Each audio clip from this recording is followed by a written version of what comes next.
तभी की विशाल नहीं मिली दोबारा हो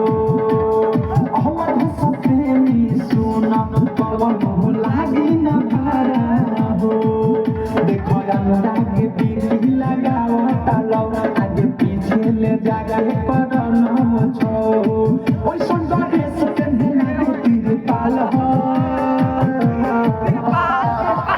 आदे ये बताओ आदे किसरा के माल बताओ आदे किसरा के माल आई बंगाल से बाहर निके चाल हो कमर हिला के तो औरत बवाल हो देखो एक गोरे गोरे गाल हो आदे ये बताओ आदे किसरा के माल हो